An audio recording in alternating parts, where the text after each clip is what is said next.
पोटली जैसे जैसे चढ़ाते जाओगे ये घुटना बदलने की जरूरत नहीं पड़ेगी, डुकरिया ऐसी चलेगी। चक रहे और क्या कमरा भी है, शादी आई एक में 6 भरा, 6 इसलिए भरा तुम रात भर सत्संग करो, भजन करो, स्मरण करो, और जितना सत्संग का आनंद हो सकता है। अपनों के बीच में तो हमेशा रहते हो, पर दूसरे को एडजस्ट करना तो सीखो। जरा विचार करो, तुम अपने कमरे में दूसरे को एडजस्ट नहीं कर रही तो ऊपर जाएगी तो भोलेनाथ कैसे एडजस्ट करेगा? सोचो तो सही है, विचार तो करो। भगवान शिव की कथा है, 24,000 श्लोक शिव महापुराण में है, 12 संहिता, और एक एक संहिता भगवान शंकर को समर्पित है। भगवान शिव 6 सूत्र शिव महापुराण के हैं कि शंकर को पाने के 6 सूत्र बताएं। पहला, मस्तक पर तिलक लगा दो, त्रिपुंड लगा दो, नहीं लगा सकते तो गले में रुद्राक्ष की माला पहन लो। इतना भी नहीं कर सकते, तीसरे नंबर का सूत्र है कि भगवान शंकर का मंत्र जाप कर लो, नमः शिवाय, ओम नमः शिवाय। ये भी नहीं कर सकते तो मंदिर में शंकर जी को 1 लोटा पानी चढ़ा दो, चौथा सूत्र।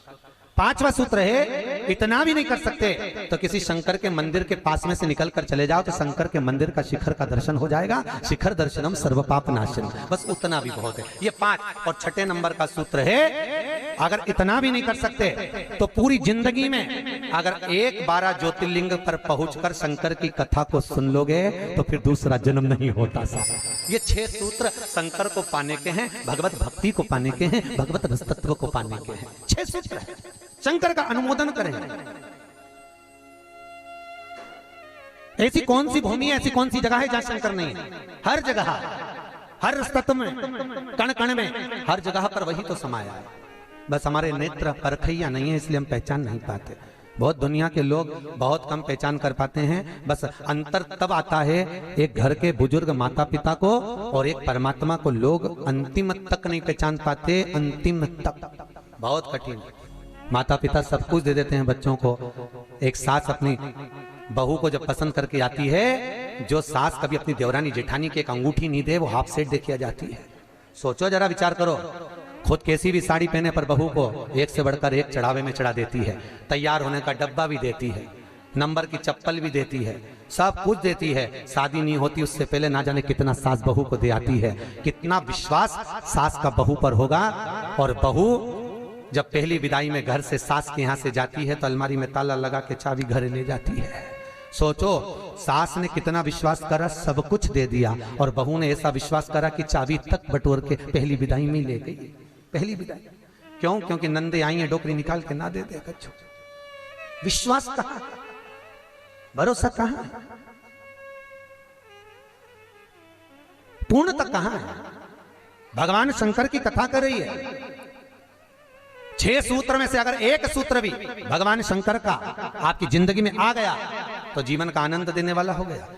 ध्यान देना, कन्यादान जो तुमने करा है उसका पुण्य तुम्हारे मरने से पहले हो सकता है कि समाप्त हो जाए। अन्नदान जो तुमने करा है उसका पुण्य हो सकता है तुम्हारे मरने से पहले समाप्त हो जाए। क्योंकि कई लोग कहते हैं हमने कन्यादान करा, हमने वस्त्र दान करा, हमने मुद्रा दान करी, हमने स्वर्ण दान करा, हमने अन्नदान करा, हमने भागवत कराई, हमने रामायण करवाई, हमने गीता करवाई, हमने तीर्थ करे, हमने व्रत करे। ये सारे पुण्य तुम्हारे खाते में है। एक पलड़े में तुम्हारे पुण्य रखे हैं, पर एक पलड़े में जो पुण्य इकट्ठे करके रखे हैं तो पाप भी तो देखो कितना करो। पाप भी तो देखो, मालूम पड़े मुंह से किसी की निंदा कर दी, उसी पुण्य में से कम हो गया। हुआ कि नहीं हुआ? अरे बोलो तो सही, अब 200 रुपए लेके आई थी, अब 200 रुपए में से खर्चा करते जा रहे हो तो होगा कि नहीं होगा खर्चा? थोड़ा गलत बोल दिया, पुण्य समाप्त हुआ। किसी को अपशब्द बोल दिए, पुण्य समाप्त हो गया। किसी के लिए गलत देख लिया, पुण्य समाप्त हो गया। किसी के लिए गलत सुन लिया, पुण्य समाप्त हो गया। हमने पुण्य तो बहुत कमाया, हमने ढेर पुण्य इकट्ठा करा। कन्यादान, वस्त्रदान, अन्नदान, मुद्रादान, स्वर्णदान, भागवत, रामायण, गीता, यज्ञ, अनुष्ठान, संत पूजा, गुरु पूजा, सब कुछ करी। पुण्य तो ढेर इकट्ठा करा, पर मरने से पहले ये सारा पुण्य तुम्हारा बोलने से, अपशब्द कहने से, ताना देने से, निंदा सुनने से, गलत देखने से समाप्त हो गया।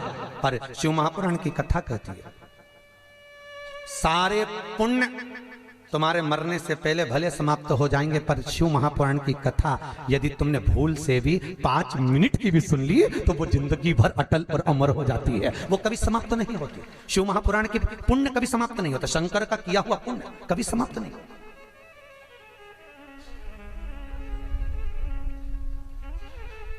आज वो कोई कह रहा था गुरुजी वो हम पोटलियां बना के लाए हैं तो एक एक मंदिर में पोटली चढ़ाएं और कई चढ़ाएं। हमने कहा लो आए हो इतनी दूर तीर्थ करने के लिए, 5 रुपया 10 रुपया 2 रुपया जो तुम्हारी मर्जी पड़े चढ़ाओ। 84 महादेव का क्या बार बार दर्शन करने जाओगे? ब्रज 84 कोस की परिक्रमा तो तुमने ना जाने कितनी बार लगा ली होगी ब्रजमंडल में पहुंचकर, पर 84 महादेव का दर्शन करने के लिए आए हो। और वो 84 महादेव जिसको स्वयं भगवान शंकर की बहन क्षिप्रिया ने प्रकट किया था, शंकर के ही रूप तत्व से 84 रूप में उनको प्रकट किया है। पूरे विश्व में कहीं पर नहीं है, केवल उज्जैन में, केवल उज्जैन। तो भगवान शंकर की कथा कर रहे हैं, भगवान भोलेनाथ का चरित्र वर्णन कर रहा है। 6 सूत्र में से एक सूत्र भी अपनी जिंदगी में उतारा तो जीवन सार्थक हो गया। मात्र भगवान शंकर की पावन कथा का रसतत्व ग्रहण करें। एक देवराज नाम का ब्राह्मण शरीर में ताप पड़ गया और शरीर में ताप पड़ने के कारण बहुत ताप पड़ा तो शंकर के मंदिर में पहुंच गया, बैठा। अब वहां तो थोड़ी थोड़ी देर में शंकर के मंदिर में कथा हो रही थी, प्रवचन चल रहे थे, शिव महापुराण का चरित्र चल रहा था। और ये थोड़ी थोड़ी देर में पंडित जी चिल्लाए हर हर महादेव। अब जैसे ही पंडित जी चिल्लाए तो इसके शरीर में ताप पड़े, इसको आ रहा बुखार। अब बुखार आए और कहीं का चिल्लाए, सिर दर्द हो, कहीं का चिल्लाए तो बड़ा बुरा लगे महाराज। अब इसको तो बड़ा अंदर से खटकाओ कि बताओ मेरे तो शरीर में ताप पड़ रहा है, महाराज हर हर महादेव चिल्ला रहा है, पर बोल सकता नहीं। ताप पढ़ते पढ़ते पढ़ते पढ़ते थोड़ी देर में ये यहां से चला शंकर के मंदिर से कथा श्रवण कर कर थोड़ी देर भले ताप पड़ा, बुखार आया, सिर दर्द हुआ, सब कुछ हुआ, पर शंकर की कथा तो शरीर में पहुंच गई, इस आत्मा तक पहुंच गई। होता है जब घर से चले होगे तो सोचे पाँव दुख रहा है, बुखार आ रहा है, सर दर्द हो रहा, ये हो रहा, वो हो रहा, पर शंकर के धाम में पहुंच गए तो अब ये सोच लो कि तुम शंकर के हो गए, तुम शिव के। यहाँ बिठले सेवा समिति के कहने पर नहीं आए, यहाँ पाठक जी के कहने पर नहीं आए, यहाँ हमारे कहने पर नहीं आए। यहाँ तो हम भी बुलाते तो तुम नहीं आते, क्योंकि ये नगरी महाकाल की है, महाकाल का राजा है महाकाल, और महाकाल राजा का एक नियम है, यहाँ कोई राजा, कोई मंत्री, कोई बड़े से बड़ा राजपाट वाला इस नगरी में रात नहीं रुक सकता, यहाँ का नियम है। क्योंकि यहाँ एक ही राजा, कौन सा? महाकाल राजा, बस उसी का राज्य चलता है। तो जब उसके घर में आए हो तो हम कौन बुलाने वाले? बोलो तो सही। उसने बुलाया, उसने ठहराया, उसने खिलाया, उसने घुमाया, 5 दिन घूमो फिरो, उसका दर्शन करो, आनंद करो, घरे जा। घर वाले पूछे कहाँ गई थी तो कहना महाकाल के घर गई थी, उसने बुलाया। रामकृष्ण परमहंस जी से एक ने कहा, रामकृष्ण परमहंस जी से बोले, अरे रामकृष्ण परमहंस जी, हमने सुना है कि माता जगतजननी जगदम्बा शारदा भवानी माँ देवी आपसे बात करने के लिए आती हैं, आपसे मिलने के लिए आती हैं। रामकृष्ण परमहंस जी ने कहा, तो रामकृष्ण परमहंस जी, अगर देवी जी तुमसे मिलने आती हैं, देवी जी तुमसे बात करने आती हैं, जगदम्बा तुमसे मिलने के लिए आती है, तो रामकृष्ण परमहंस जी एक काम करो ना, एक आध बार माता जी को हमारे घर भी भेज दो। हंसी उड़ाने वाले तो कुछ भी बोल देते हैं, एक आध बार माता जी को हमारे घर भेज दो। रामकृष्ण परमहंस जी ने कहा ठीक है, एड्रेस बता दो, देवी जी को तुम्हारे घर भेज देंगे। बोलो एड्रेस क्या है? उस व्यक्ति ने कहा फलाना गली में, फलाना मोहल्ले में, ये वाले मकान में, इस नंबर में, इस जगह पर मैं रहता हूं। रामकृष्ण परमहंस जी ने कहा, स्वामी विवेकानंद के गुरु रामकृष्ण परमहंस जी कहते हैं, जो एड्रेस आपने दिया ये तो आपके घर का है, ये आपके घर का एड्रेस है, आपका एड्रेस दीजिए, आप कहां रहते हैं? उसको लगा मैं दुकान पे रहता हूं, तो सकता दुकान का मांग रहा है, उन्होंने दुकान का एड्रेस दे दिया। रामकृष्ण परमहंस जी बोले ये तो दुकान का एड्रेस है, आप कहां रहते हो, आपका एड्रेस दो। तो रामकृष्ण परमहंस जी के शब्द सुने तो उस व्यक्ति ने कहा ये हमारा ही तो एड्रेस है। रामकृष्ण परमहंस जी बोले, जिस घर का एड्रेस दिया वो तो घर का, जिस दुकान का एड्रेस दिया वो तो दुकान का, कि दुकान यहाँ है वो वहां घर है, तू कहां रहता है, तेरा एड्रेस बता, तू रहता कहां है? रामकृष्ण परमहंस जी के शब्द सुने, उसने चरण पकड़ लिया और रामकृष्ण परमहंस से पूछा, आप बताओ कि मेरा निवास कहाँ है?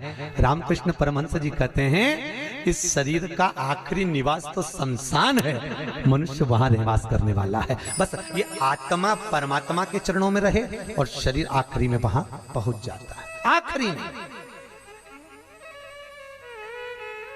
बड़े आश्चर्य में लोग बताते हैं हम वहां रहते हैं, तुम नहीं रहते, तुम्हारा घर रहता है, तुम चले जाओगे घर में ही रह जाएगा, अभी तुम्हारा एड्रेस है फिर तुम्हारे बेटे का हो जाएगा। अरे बोले तो फिर बेटा गया पोते का हो जाएगा, पौता गया पर पोते का हो जाएगा। वो तो घर का पता है, तुम्हारा एड्रेस क्या है, तुम किस पते पे रहते? अता ना पता जबरदस्ती के लापता घूम रहा।